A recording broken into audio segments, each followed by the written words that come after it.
tu devrais avoir un système comme ça qui est mis en place pour justement aider l'équipe parce qu'au bout de la ligne, pendant la saison, oui, les individus comptent, mais c'est l'équipe aussi que tu veux amener à un autre niveau. Avec le Perfo Elite Podcast, vous allez passer de la préparation à l'évaluation, au suivi, jusqu'à l'entraînement. Nous allons parler de récupération, de mindset, d'habileté individuelle, de posturologie et de nutrition. Tout ça pour vous faire progresser et performer immédiatement. Rien n'est laissé au hasard. Bienvenue au Perfo Elite Podcast. What's up tout le monde, bienvenue à l'épisode numéro 22 du Perfo Elite Podcast. Aujourd'hui, ce qu'on va faire, ça va être un petit case study d'un athlète qu'on a suivi pendant la fin de sa dernière saison, qu'on a suivi également pendant l'été et vous allez comprendre la suite par la suite, ça se dit très bien dans la même phrase, mais vous allez comprendre l'impact, en fait, du workload puis de la charge de travail en français. Donc, la charge de travail, l'impact que ça peut avoir sur les performances, sur le développement également de l'athlète. Donc, les boys, ben, en fait, Matt, c'est un athlète que tu as suivi dans une structure intégrée. Puis, on nommera pas de nom, on ne va pas nommer de structure non plus, là, mais j'aimerais ça que tu m'expliques un petit peu, là, vite, mise en contexte, mise en situation, le niveau, catégorie de l'athlète, ainsi de suite. Yes, ben, mettons, premièrement, comme Phil disait, c'est un athlète avec qui on a travaillé l'année dernière pendant son off-season. Puis, c'est un athlète de structure scolaire qui est M15-3A, si je ne m'abuse, cette année. Première année, Bantam, M15. Dans le fond, dans sa structure, il y a de la préparation physique. Puis ça, c'est quelque chose, là, on va nommer un cas, mais c'est quelque chose qu'on peut voir aussi fréquemment, là, un peu partout. Il y a de la préparation physique, mettons, avec sa structure. Fait qu'en début de saison, il y avait comme deux suivis, un avec nous, un avec sa structure pour optimiser tout ça. Mais pour finalement se rendre compte que c'était vraiment beaucoup pour lui, pour un jeune de cet âge-là. Surtout étant donné que, mettons, l'encadrement avec sa structure était vraiment... c'était une grosse charge de travail, mettons, en termes de préparation physique hors glace. Et même sur la glace, il y a, mettons, chaque semaine, in-season, le jeune avait des sprints, de la plio, de l'entraînement plus normal, mettons, avec des journées en force, trucs comme ça. Bref, il était dans le gym, il est dans le gym 5 jours semaine, sur la glace aussi, à chaque jour. Fait que, tu sais, au début, il y avait de la misère à suivre ça, plus, mettons, l'encadrement de notre côté. Fait que on l'avait laissé aller avec sa structure, puis c'est ça. Fait que, tu sais, là, rendu mois de novembre, ben, j'ai parlé avec ses parents, en fait. Puis, dans le fond, le jeune est complètement brûlé. Puis, tu sais, brûlé physiquement, mais brûlé mentalement aussi. Ses notes à l'école diminuent, son humeur diminue. T'sais, on a fait un podcast sur le mois de novembre dernièrement, justement. Puis, tu sais, ça rentre en ligne de compte. Là, tout a vraiment diminué ses performances. C'est vraiment niveau skills sur la patinoire, mettons, il y avait vraiment une coche. Il était vraiment dominant. Puis même ça, c'est comme ça, la pente descendante, puis tout chute. Ses notes à l'école, son performance hors et sur glace. Parce que sa charge de travail est vraiment, vraiment trop élevée. Puis surtout qu'il n'y a pas de monitoring, il n'y a pas de suivi de ce côté-là qui se fait, à savoir, mettons, sa charge de travail est trop élevée, OK, mais son niveau de fatigue est où par rapport à ça? Il n'y a pas d'ajustement qui se fait aussi. Fait que, tu sais, c'est ça le nerf de la guerre, si on peut dire, là. Surtout in-season. Je te dirais off-season, c'est facile parce que tu n'as pas d'autres stresseurs autres que de t'entraîner dans la vie, là, à part un petit camp de hockey, trucs comme ça. Mais pendant la saison, puis on n'arrête pas de le dire, tu as l'école, tu as les devoirs, tu as tout, tu n'as pas de temps pour toi. C'est là que c'est primordial d'avoir un suivi sur ton niveau de fatigue, ton niveau de stress, tes examens à l'école. Puis, on le voit vraiment souvent. C'est ça qu'on voulait vous parler un petit peu aujourd'hui, de l'importance de récupérer de ce que tu fais. Là. C'est vrai. Tes performances ne peuvent pas être bonnes si tu ne récupères pas, même si tu en fais le plus de ton équipe possible. Là. Non, effectivement. Tu as mis très bien la table. Tu sais, c'est que ça arrive très souvent, mais là, on l'a vécu avec un de nos athlètes qu'on suit à distance, justement, dans une autre structure intégrée. Puis, tu sais, on va en parler, mais j'aimerais ça qu'on regarde qu'est-ce qui est une charge de travail pendant la saison optimale pour un athlète. On sait tout, on est supposé tout le savoir que pendant la saison, c'est principalement ton main goal, c'est la maintenance, c'est du maintien et éviter le plus possible les risques de blessures. De prévenir le plus possible tes blessures pendant la saison. C'est vraiment ça l'objectif principal dans une saison. Puis que quand tout ça est mis en place comme il faut, puis qu'il y a de la communication qui se fait avec les entraîneurs sur glace, les entraîneurs hors glace, par exemple, mais qu'est-ce qui peut arriver? C'est que là, si les deux s'en viennent annexer un petit peu le planification ensemble puis coordonner les choses, bien là, c'est là qu'une progression peut arriver parce qu'on commence à parler de récupération en ligne de compte. C'est bien souvent pendant la saison le bout qui est très négligé. C'est comme tu as mentionné, c'est très intense, l'école au travail et tout ça. C'est pas tous les coachs, malheureusement, qui vont accorder de l'importance à ça, encore aujourd'hui. Donc, il y en a beaucoup qui vont tirer la couverte de leur côté. Puis c'est un peu ça qu'on peut observer là, avec notre athlète, là, notre case study, que le coach sur glace veut ses 5 pratiques. Le coach hors glace prend ses 5 hors glace dans une semaine, ce qui est beaucoup trop élevé pour un jeune M15. Même les professionnels, ils n'ont rien que ça à faire, puis ils ne font pas ça. Quand je dis rien que ça à faire, là, c'est pas, ils ont d'autres choses. Mais même chez les professionnels, que leur métier, c'est de jouer au hockey puis s'entraîner, ils n'ont même pas un workload aussi intense que ça. Donc ça, j'aimerais savoir un peu votre intake sur, justement, à partir de ce case study-là, qu'est-ce qui est considéré trop et pourquoi, et en même temps, qu'est-ce qui devrait être optimal dans une saison de hockey, là, et les raisons autour. Je peux me lancer un peu. Donc, j'imagine, là, je connais pas autant ton athlète que toi, Matt, fait que tu me dirigeras peut-être sur certains points. J'imagine, vu que c'est un genre de sport-études, peut-être, ou une structure intégrée ou quoi que ce soit, il doit déjà avoir un certain nombre de pratiques par semaine. Mm-hmm. Il me dit, si, imaginons, c'est un sport-études au secondaire, M15, hein, fait qu'au secondaire, souvent, ça va être du lundi au vendredi. Il y a chaque après-midi, les jeunes, ils partent à l'aréna, ils vont faire leur pratique, ils vont faire leur entraînement, tout ça. Donc, direct là, on a 5 jours, puis là, tu me dis, c'est sur glace, hors glace. Fait qu'il y a au moins 2 séances par jour, direct là. À travers ça, il y a peut-être des matchs pendant la fin de semaine ou pendant la semaine, je ne sais pas trop. Donc, 1 ou 2 matchs. Fait que si c'est un match à chaque jour de la fin de semaine, direct là, on a 7 jours sur 7 qui a de l'activité à chaque jour. Fait que c'est direct là, ça, c'est un gros red flag. Peut-être qu'il y en a moins. Mais quand même, si on tombe, on va dire, à 5 jours semaine, que je pense que c'est possible de faire, mais avec une bonne recette.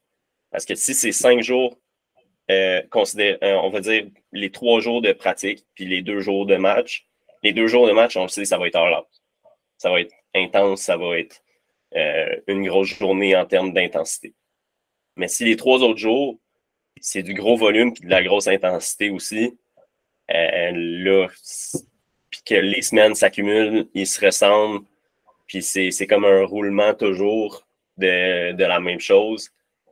À un moment donné, la charge de travail est vraiment, vraiment énorme là-dessus.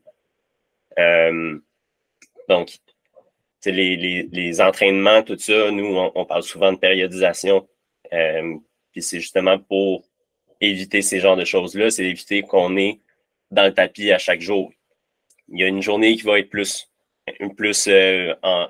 chargée en termes de volume, une autre journée qui va être moins chargée en volume, mais qui va être un petit peu plus intense, dépendamment de où est-ce qu'on se trouve dans la semaine, dépendamment de où est-ce qu'on se trouve par rapport à nos compétitions.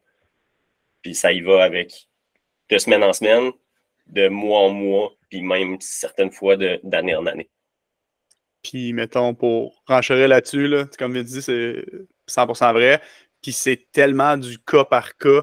C'est dans le sens que c'est dur d'être cas par cas dans une structure scolaire, mettons souvent, ou bien dans un concept d'équipe, parce que tu as 15-20 jeunes différents, mais tous ces jeunes-là de la même équipe réagissent tous différemment à la charge de travail, à une même charge de travail, ils n'ont pas la même capacité de récupération pour 1000 raisons. Fait que, tu veux individualiser ça le plus possible. C'est pour ça, c'est la chose qu'on se fait dire le plus souvent.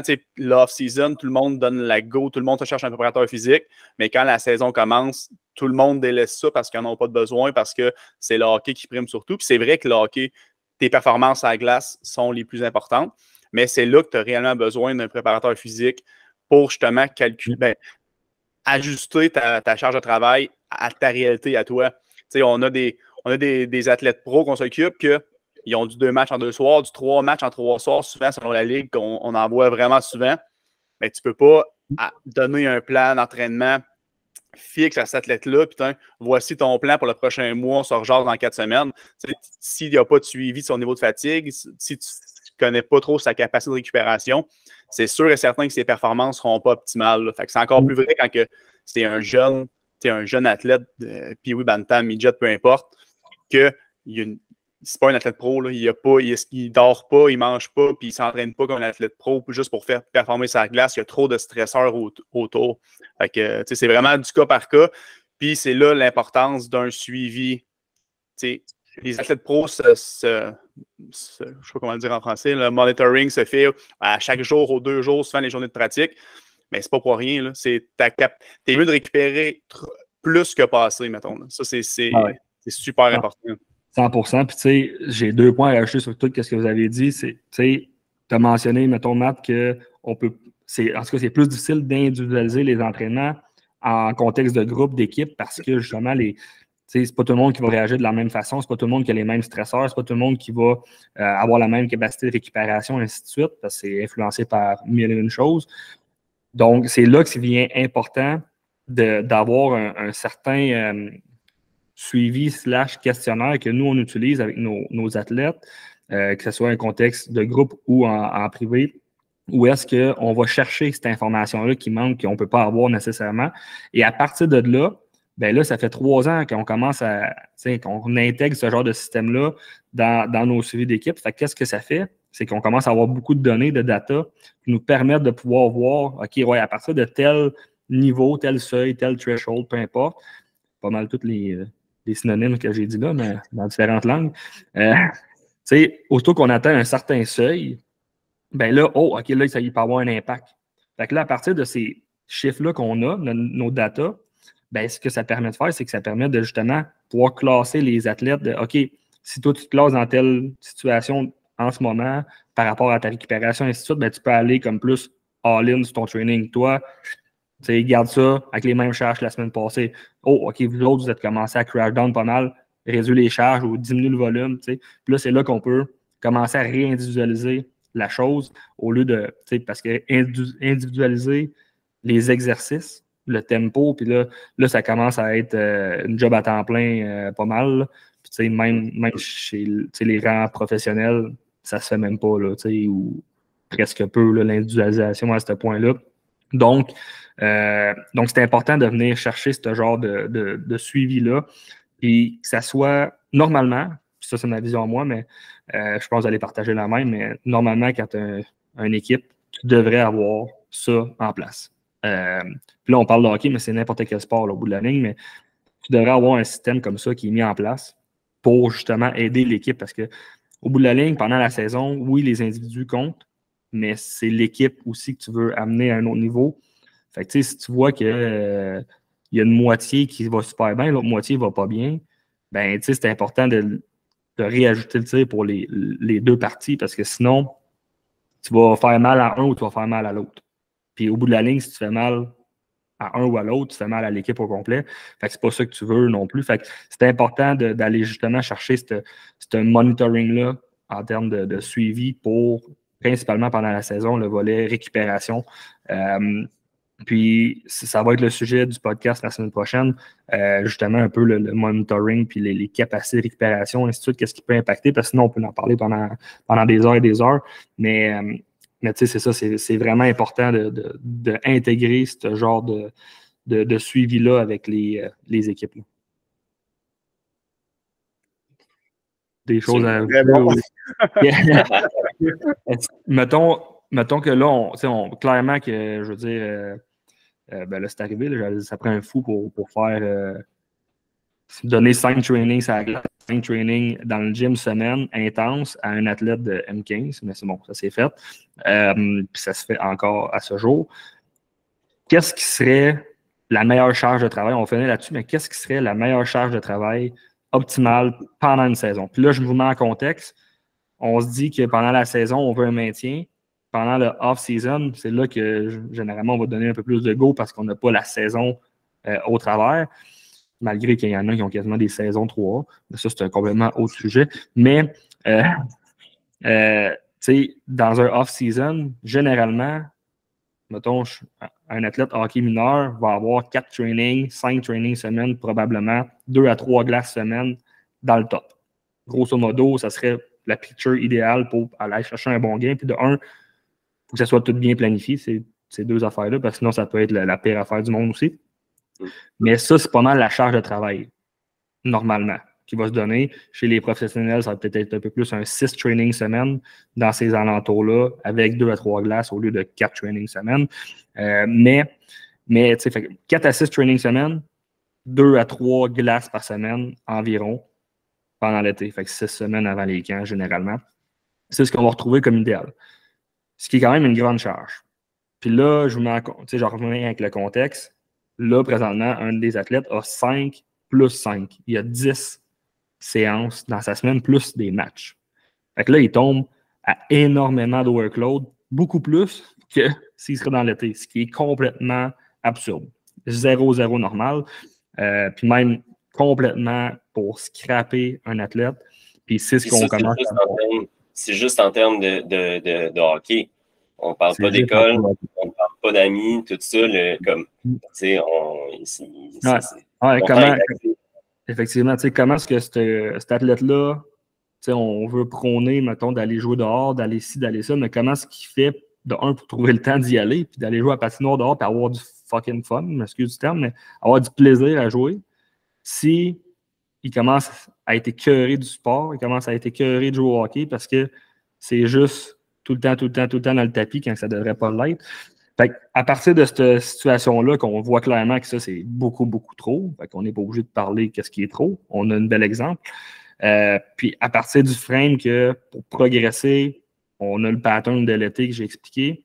Qu'est-ce qui serait pendant l'année une charge optimale en termes de... on va parler un peu plus de off-ice. Parce que, tu sais, bon, sur glace, généralement, selon le niveau de la catégorie, il va tourner à 2 à 4 pratiques semaine. Dans un monde optimal, idéal. 2 à 4 pratiques semaine, 2 games en moyenne. Puis 2 games en moyenne, c'est quand même haut, peut-être une game et demie en moyenne dans une saison par week-end, environ. Donc, à partir de ces chiffres-là de glace, qu'est-ce qui serait le volet hors glace optimal, combien de séances? Parce qu'on a, tu sais, Matt en a parlé, tu sais, ça reste que pendant la saison, veut pas, c'est les games qu'il faut qu'on mette de l'avant, c'est ça qui est plus important, veut pas, parce que tu joues au hockey pour une raison, tu veux gagner aussi ultimement au bout de la ligne. Donc, tu veux transférer ça le plus possible. Fait que, oui, il va prendre plus de place le volet sur glace que hors glace. Donc, à partir de tout ça, j'ai assez parlé. Je vous lance la balle. Quelle est la charge de travail idéale pour le volet hors glace pendant la saison? Okay. Moi, je voulais commencer, en fait, mais je ne veux pas donner la réponse tout de suite. Je veux créer un certain minimum qui est comme pas assez. OK. Bon, Vince, tu vas au minimum, Matt, tu vas au maximum. Good. Parce que, en fait, moi, je l'ai vécu pour moi-même. Dans une structure, on n'avait pas les installations ou quoi que ce soit. Donc, déjà là, c'est un peu plus tôt. Ouais. On avait quand même des entraîneurs qui venaient, ils apportaient un peu de leurs équipements, des élastiques, quoi que ce soit, mais on faisait ça dans la chambre de hockey. Donc, ça vous donne une certaine idée de la grosseur du gym qu'on avait. Gym, là, je me sens en guillemets, OK? Mais on faisait ça. Je te fais une parenthèse. Tu avais au moins des élastiques puis un entraîneur. moi, quand je jouais, il n'y avait ni un ni l'autre, il y avait tout fuck out. Puis on avait les bancs. On avait les bancs, c'était tous des bancs le long du mur, là, un peu comme une chambre de hockey. Fait qu'on faisait, imaginons, des dips ou des push-ups dessus, là, ou les pieds sur les bancs, puis push-up à terre, peu importe. Mais ça, on a fait ça. J'ai été 2 ans dans cette structure-là. La première année, je pense qu'on les a vus une fois dans toute la saison. Donc, c'était pas encore établi qu'on allait faire tant de workout. Deuxième année, je pense qu'on les voyait 1 à 2 fois semaine, puis des fois, on ne les voyait pas de la semaine. C'est à peu près, là, ma mémoire, elle me joue des tours un petit peu, mais je pense que c'est à peu près ça. Là. Puis moi, que je sentais que j'avais vraiment un été qui était excellent. J'arrivais dans la saison, puis on faisait des bag skates, là, des pratiques pas de rondelles, quoi que ce soit, puis je débarquais de la glace, j'étais frais comme une rose au début de la saison. Là, plus la saison avançait, plus que je sentais mes performances descendre juste parce que j'avais pas assez de stimuli. Donc, 1 à 2 fois semaine, pas avec de l'équipement en tant que tel. Peut-être un plan, peut-être pas. Il n'était pas tant communiqué que ça ou quoi que ce soit. Moi, je dirais vraiment c'est comme le minimum de essayer d'imaginer le contexte. Tu es dans une chambre de hockey, tu as comme 3 pieds carrés pour toi-même, puis c'est pas mal ça. Là. Fait que ça, je dirais, c'est minimum. Puis pour faire un bridge entre ce que vous dites, les boys, il faut aussi penser quand tu planifies ces choses-là de combien ça prend de temps avant de perdre tes acquis. Mettons, tantôt, Phil, tu parlais de perdre tes acquis de l'été, mais tu sais, ton travail en speed, ta vitesse, en 1 semaine, à peu près, tes qualités commencent à partir. Fait que tu sais, 5 jours. Fait que, à chaque semaine, ben, c'est quelque chose qu'il faut que tu introduises quand même dans ton entraînement.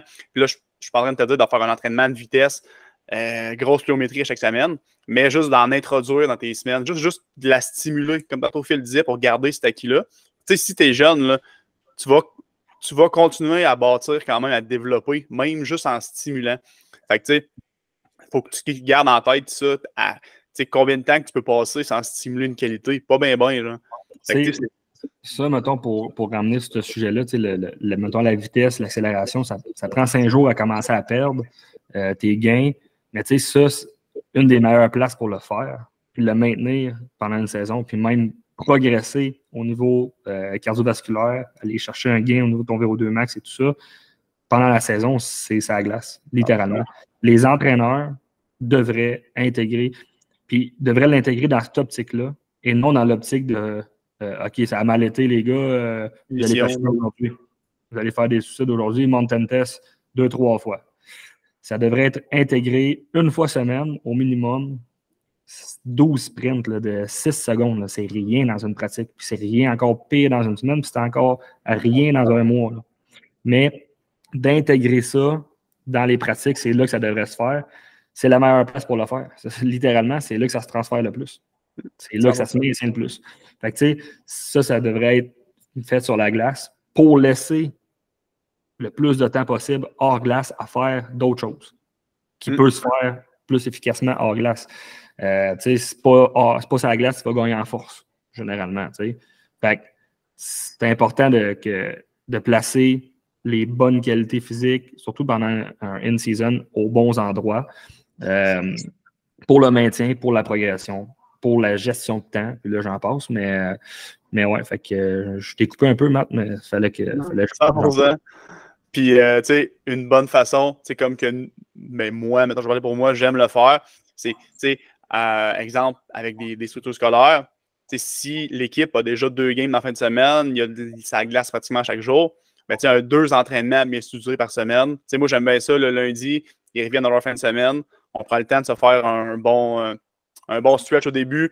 Puis après ça, la première journée, vu qu'on est plus loin de la fin de semaine qui s'en vient, ben, j'aime ça y aller avec un peu plus de volume, avec travailler des choses un petit peu plus spécifiques, mais avec plus de séries, plus de répétitions, moins de temps de repos. Fait que tu sais, si l'athlète est raqué un petit peu, mettons, la journée d'après ou l'autre d'après, moins grave que si tu fais ça un jeudi, mettons, tu joues le lendemain ou le surlendemain. Puis le mercredi, mettons l'autre journée que je vois les structures, bien là, j'aime ça y aller avec de quoi plus en force-puissance. C'est le temps de rentrer quelque chose qui ne fera pas tant de dommages musculaires, ne fera pas tant de dommages, mettons, au niveau de ta structure en tant que telle, mais que tu vas pouvoir aller chercher des gains. Puis en même temps, ça va te permettre de t'activer et d'augmenter des performances un peu. Fait que tu peux comme aller chercher plusieurs qualités dans ta semaine sans hypothéquer, je peux dire, tes performances sur la patinoire. C'est autant tes pratiques, tu veux pas que le jeune arrive dans une pratique complètement défoncée, qu'il soit plus capable de s'asseoir et de marcher. C'est complètement contre-productif. Fait que c'est ça. Puis après ça, là, je te parle de structure scolaire, un athlète, mettons, un athlète pro, je te dirais que ses styles d'entraînement vont changer. Pas nécessairement l'entraînement en tant que tel, mais ses journées vont être placées à des moments spécifiques dans la semaine plus qu'autre chose parce qu'il peut jouer n'importe quand. Puis tantôt, on en parlait, il y a des ligues qui jouent du 3 matchs en 3 soirs pratiquement chaque fin de semaine.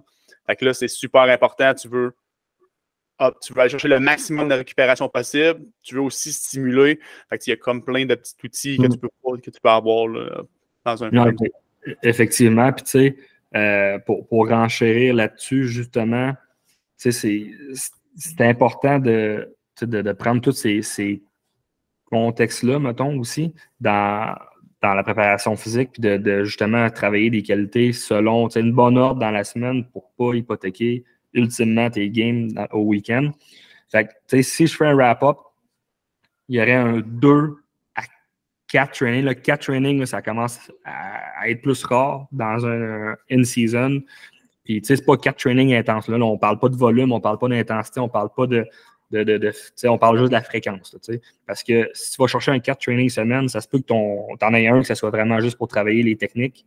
Tu sais, ça reste que c'est un entraînement, mais pour builder une certaine technique de travail, ça se peut que ça soit vraiment plus axé sur de la mobilité, du range of motion. Je veux dire, là, après ça, on rentre dans une autre discussion qui va reprendre encore des jours à parler, mais fréquence idéale 2 à 4 selon plusieurs paramètres. Donc, mettons, un chiffre magique serait 3 pour, en moyenne, pas mal n'importe qui. Ça pourrait bien fitter, tout dépendamment, encore une fois, le style d'entraînement au travers.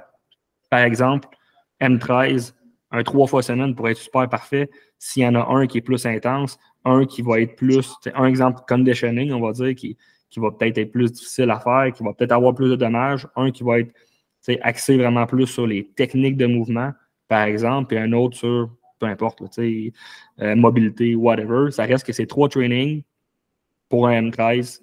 Des fois, si on dit 3 trainings M13, il y en a qui vont dire « c'est beaucoup trop ». D'autres vont dire « Ah, parfait ». Ben, tout dépendamment de comment c'est planifié. Tandis qu'exemple, un M17, ben, peut-être que là, ça va être plus 2 trainings, un en force, un en puissance un peu plus, puis un, ça peut aller, le 3 fait aussi bien que pour le M13. Fait que selon les catégories, on peut jouer avec la fréquence, mais on joue aussi avec le modèle un peu des entraînements, comment est-ce qu'ils s'enchaînent au courant de la semaine pour le week-end. Puis, après ça, s'ils jouent une game le dimanche, ben peut-être que le dernier training du jeudi, on va dire, tu peux te donner un peu plus. Tandis que si tu as une game le vendredi et tu as un training le jeudi, c'est pas le cas. Ça reste que c'est logique. C'est logique peut-être pour nous autres ou quelques-uns, mais il y en a qui ne l'ont pas encore, cette logique-là. Puis c'est là qu'il faut comprendre la différence. C'est qu'est-ce que. Il y en a qui vont avoir un off le mercredi, mettons. Hey, mon Dieu, je ne peux pas avoir off, je vais prendre du retard sur les autres. Puis, fait que là, ils vont se prendre la glace. Là, ils vont se prendre un training à part. Puis là, c'est là que ça commence à tout chier dans la pelle. Puis là, sur le coup, des fois, ça peut être bénéfique. Mais là, rendu en novembre, là, tout va crasher. Là, rendu en décembre, là, tu pognes un plateau. Puis là, rendu en janvier, puis là, ça fait juste, puis là, tu arrives au playoff, puis là, tu fais de la merde. Tu n'es plus capable de performer parce que tu en as trop fait. Puis, tu sais, sur le coup, tu ne le voyais pas. Mais ça reste que ça s'accumule. Puis là, je ne vais pas voler de punch parce que c'est le prochain, la semaine prochaine, on va en parler. Mais tu sais, c'est important de comprendre ça. Fait que, tu sais, si vous voulez avoir plus d'infos, allez écouter l'épisode de la semaine prochaine parce que, justement, on va rentrer un petit peu plus en détail là-dessus. Mais c'est important de comprendre que quand tu as des offs, utilise-les. Utilise-les parce qu'une saison, c'est long. Puis c'est ton meilleur allié. C'est sûr que si tu as 8 jours off, peut-être que non, mais mettons, tu as un jour off dans ta semaine, dans le milieu de ta semaine, prends-les parce que ça va tellement être bénéfique sur le long terme, tu n'as même pas idée. Tu n'as même pas idée à quel point. Puis si je peux mettre en perspective un peu, peut-être des fois, on a comme plusieurs joueurs de hockey ou des coachs ou des praticiens qui écoutent le podcast de ce que Phil il a mentionné, un peu comment gérer la semaine, de semaine en semaine, tout ça. On va dire là, des pratiques à la glace, OK? Juste du lundi au jeudi. Ta première journée, ton lundi, imaginons tu reviens de ta fin de semaine de match, tout ça. Tu ne vas pas loader ta pratique comme dans un volume incroyable. Tu veux comme quand même peut-être aller rechercher une couple d'affaires que pendant la fin de semaine, ça n'a pas trop fonctionné ou quoi que ce soit. Et en même temps, garder les gars sharp. Je vais pas. Là, je suis pas entraîneur sur la glace, fait que je ne vais pas commencer à donner des drills ou quoi que ce soit. Là. Mais souvent, moi, ce que j'aimais bien d'une structure, c'est qu'on avait comme des flow drills la première journée. Fait qu'on est sur la glace au complet, ton gars, il part d'un coin puis il s'en va tirer de l'autre bord de la glace après avoir fait une coupe de passe ou quoi que ce soit. Juste question de, OK, comme hier, peut-être mes réceptions de passe, je n'arrivais pas à attraper des rondelles, mais là, tu es capable de comme plus te focusser là-dessus. Après ça, tu vas avoir ton mardi, que là, ça va être vraiment chargé, intense, battles d'un coin, puis après ça, bataille dans un coin, tu t'en vas dans l'autre coin pour faire la course pour la rondelle, quoi que ce soit. T'sais. Fait que là, ça, c'est comme ton mardi. Ton mercredi, breakout, break-in, peu importe. C'est plus relax. Tu utilises quand même la glace au complet, mais c'est plus question structure ou quoi que ce soit. Puis ton jeudi, peut-être plus de pratique de power play ou de choses. Puis après, power play, stratégie pour comme commencer, puis tu finis ça avec un drill qui est intense pour juste comme réveiller tout le monde pour la fin de semaine. Moi, je trouve que justement, des fois, c'est ça, nous, on parle de question gym, mais il y en a qui sont souvent sur la glace, puis ça pas trop, ils ne se posent pas vraiment la question de comment de quoi ça ressemble dans notre tête, comment qu'on planifie une semaine, mais c'est la même chose pour un coach qui planifie bien sa semaine, ça ressemble un peu à ça. Tu vas avoir des hauts et des bas en termes de charge puis en termes d'intensité. Oui, non, c'est un très bon point. Bon, on va finir là-dessus. Mais ça fait 3 ans que je travaille avec des structures intégrées, puis je pense que je suis rendu à mon comme 5e HP1 de fait.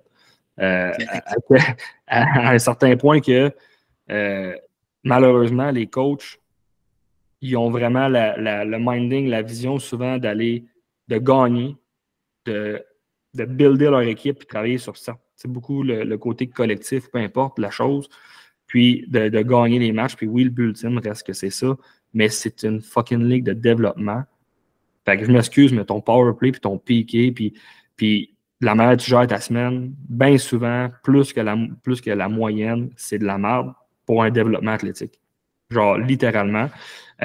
Puis c'est de leur faute, mais c'est pas de leur faute parce qu'ils ne sont pas formés non plus à ça.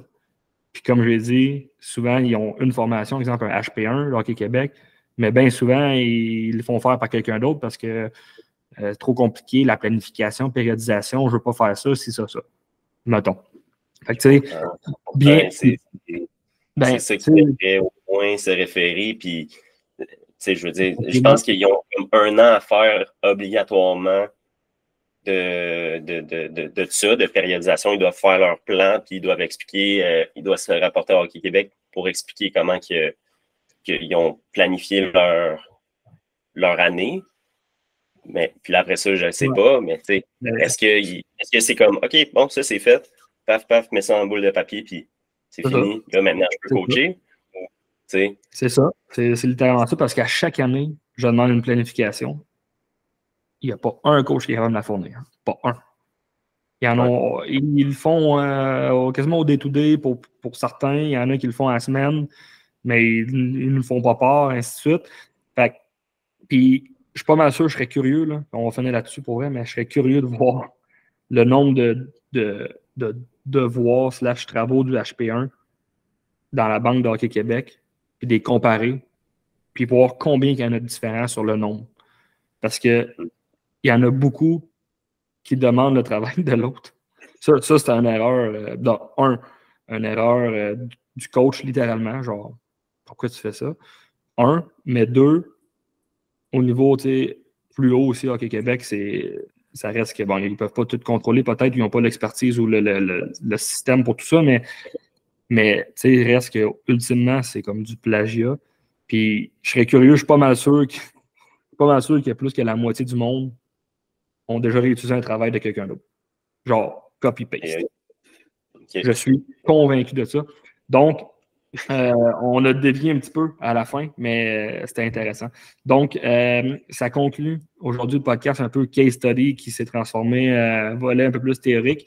Donc, j'espère que vous avez apprécié. Si oui, on va pouvoir en faire un peu plus souvent des case studies comme ça pour amener peut-être des affaires un peu plus concrets, justement, dans de la planification, périodisation, peu importe, chez les joueuses de hockey.